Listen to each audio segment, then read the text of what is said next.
ഇന്നത്തെ recipe simple vegetable biryani. നിങ്ങൾ vegetable biryani ഇഷ്ടപ്പെടാത്തവരെ addicted ആക്കുന്ന ഒരു അടിപൊളി റെസിപ്പിയാണ് കേട്ടോ. 8 പേർക്കുള്ള ബിരിയാണിയാണ് നമ്മൾ ഉണ്ടാക്കുന്നത്. പെട്ടെന്ന് ഉണ്ടാക്കാം.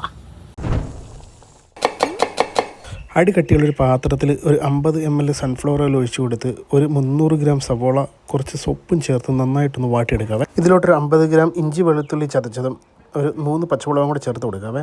എരിവ് ആവശ്യമുള്ളൊരു കൂടുതൽ പച്ചമുളക് ചേർത്ത് കൊടുക്കുക കേട്ടോ. നന്നായി വാടി വന്ന സവോളയിലേക്ക് ഒരു 250 ഗ്രാം നല്ല പഴുത്ത തക്കാളി ചേർത്ത് നന്നായിട്ട് വീണ്ടും കുക്ക് ചെയ്യാവേ. ഇതിലോട്ട് നമുക്ക് കുറച്ച് മല്ലിയില, പുതിനയില, കറിവേപ്പില എന്നിവ ചേർത്ത് വീണ്ടും കുക്ക് ചെയ്യാവേ. ഇനി കുറച്ച് ക്യാരറ്റ്, ബീൻസ്, പൊട്ടാറ്റോ എന്നിവ ക്യൂബ്സായിട്ട് കട്ട് ചെയ്തത് ഇതിലോട്ട് നന്നായിട്ട് ഒന്ന് സോർട്ട് ചെയ്യുക കേട്ടോ. ഇതിലോട്ട് നന്നായി വേവിച്ച ഗ്രീൻ പീസ് ചേർത്ത് കൊടുക്കുക കേട്ടോ. ഇതിലോട്ട് 3 spoon biryani masala, 1 spoon garam masala, 1/4 spoon മഞ്ഞൾപ്പൊടി, കുറച്ച് പെരിഞ്ജീരകം പൊടിച്ചത് എന്നിവ ചേർത്ത് നന്നായി പച്ചമണം മാറുന്നത് വരെ ഒന്ന് വാട്ടിയെടുക്കാവേ. മസാല ഇടുമ്പോൾ ഒത്തിരി കൂടിപ്പോകാതെയും കുറഞ്ഞു പോകാതെയും പ്രത്യേകം ശ്രദ്ധിക്കണം കേട്ടോ. ഈ മസാലയിലോട്ട് 2 ടീസ്പൂൺ തൈര് ചേർത്ത് കൊടുത്ത് നന്നായി കുക്ക് ചെയ്യാം കേട്ടോ. ഇതിലോട്ട് ഫ്രൈ ചെയ്ത് വെച്ച സോയാ ചങ്കും ഫ്രൈ ചെയ്ത് വെച്ച കുറച്ച് പനീറും ചേർത്ത് ആവശ്യത്തിന് ഉപ്പും ചേർത്ത് നന്നായി മിക്സ് ചെയ്ത് മൂടി വെച്ച് ഒരു 5 മിനിറ്റ് നേരം കുക്ക് ചെയ്യാവേ. ഇത് കുക്കായി വരുന്ന സമയത്ത് നമുക്ക് റൈസ് തയ്യാറാക്കാം കേട്ടോ. അടികട്ടിയുള്ള ഒരു പാത്രത്തിലേക്ക് കുറച്ച് ഓയിൽ ഒഴിച്ച് കൊടുത്ത് അതിലേക്ക് പട്ട, ഏലക്ക, ഗ്രാമ്പു, സ്റ്റാർ, കുറച്ച് ക്യാരറ്റ് എന്നിവ ചേർത്ത് നന്നായി വാട്ടി ആവശ്യത്തിന് വെള്ളവും ഒഴിച്ച് കൊടുക്കുക കേട്ടോ. ഇതിലോട്ട് കുറച്ച് മല്ലിയില, പുതിനയില, ഒരു ചെറുനാരങ്ങയുടെ നീര്, ആവശ്യത്തിന് ഉപ്പും ചേർത്ത് കൊടുക്കാവേ.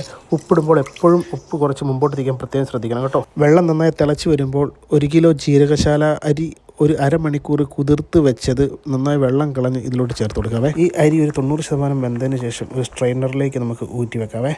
ഇനി റൈസ് നമ്മുടെ മസാലയുടെ മുകളിലോട്ട് ഇട്ട് കൊടുക്കാവേ. ഇനി നമുക്ക് ഈ അരിയുടെ മുകളിലോട്ട് കുറച്ച് പുതിനയില, മല്ലിയില, കാഷ്നട്ട്, കിസ്മിസ്, ഒണിയൻ ഫ്രൈ ചെയ്തത്, ഒരു 3 ടീസ്പൂൺ നെയ്യ് എന്നിവ ചേർത്ത് നന്നായി മൂടി വെച്ച് ഒരു അരമണിക്കൂർ വെയിറ്റ് ചെയ്യാം കേട്ടോ. തീ ഓഫ് ചെയ്യാൻ പ്രത്യേകം ശ്രദ്ധിക്കണേ. അരമണിക്കൂർ വെയിറ്റ് ചെയ്തതിന് ശേഷം നമുക്ക് ഈ ബിരിയാണി ഒന്ന് പൊട്ടിച്ച് നോക്കാം കേട്ടോ. തേണ്ടേ പൊട്ടിക്കുമ്പോൾ തന്നെ നല്ലൊരു സൂപ്പർ സ്മെല്ല് വരുന്നുണ്ട്.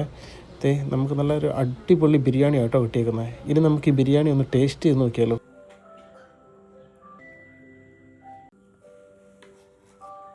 അപ്പം നമുക്ക് ടേസ്റ്റ് ചെയ്താലോ.